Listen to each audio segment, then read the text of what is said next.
No, ahí va. Ahora va? Muy bien. Okej, fantastiskt. Så är det så att vi är fortfarande på spanska vindagen den 4 oktober.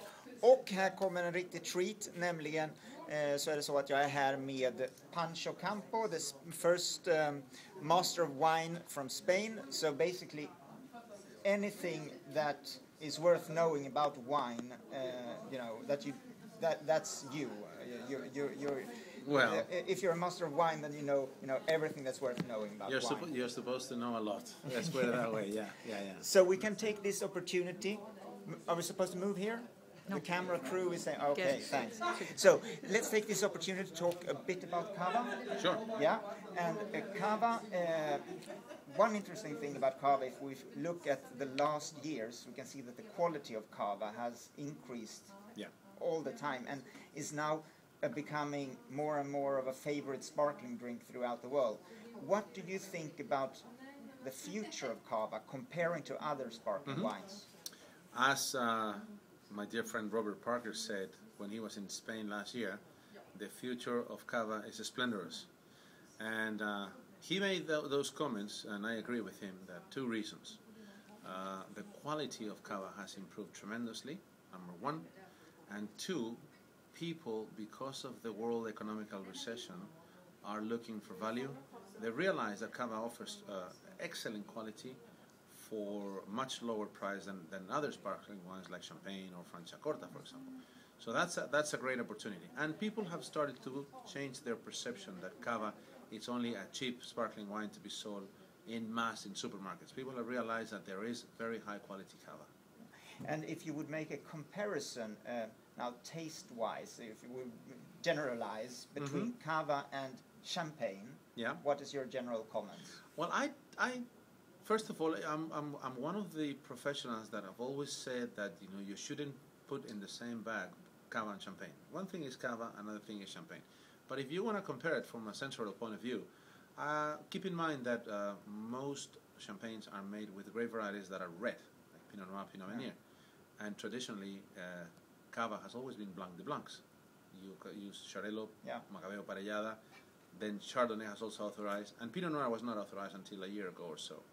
So you have the characteristics of white grape varieties, and in the other one you have some more characteristics of red grape varieties, which means Champagne is more on the red fruit, and the aging periods of Champagne tend to be a little bit longer.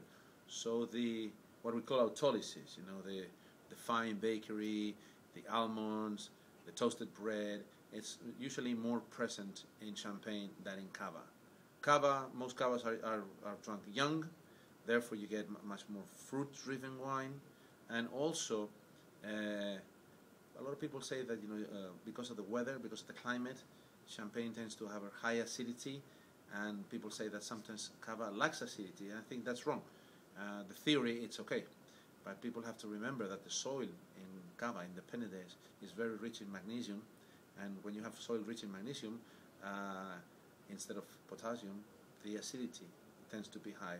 So we cannot say that cava has lower acidity or lacks acidity. It has a very nice balancing acidity. But I would not mix them. I would taste them and treat them separately. And here comes a question that you probably will hate. Which is the best cava?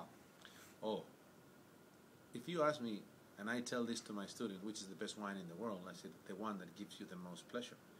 There's a lot of good cava out there. I have tasted numerous cavas in the last 2 weeks. I had the chance to go to a tasting of like long aging cavas, and it would be not correct for me to say one brand or another one, but there's luckily there's a lot of good brands out there nowadays that what you have to do is experiment and try, and then you will find the style you like the most. That's an excellent answer. Final thing on experiment and try, a practical point of view. I know we had some cava here for the tasting. That was wonderful. We tried 12 different Spanish wines, and this is the cava. Can you give any good advice on how to best enjoy a good glass of cava?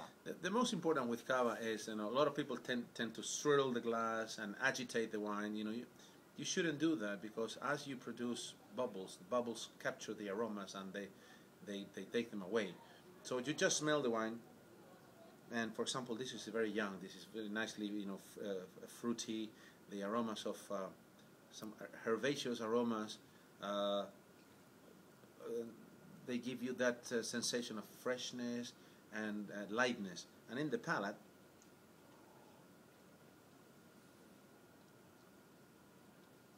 what you have to appreciate in any sparkling wine is the bubbles, in two ways.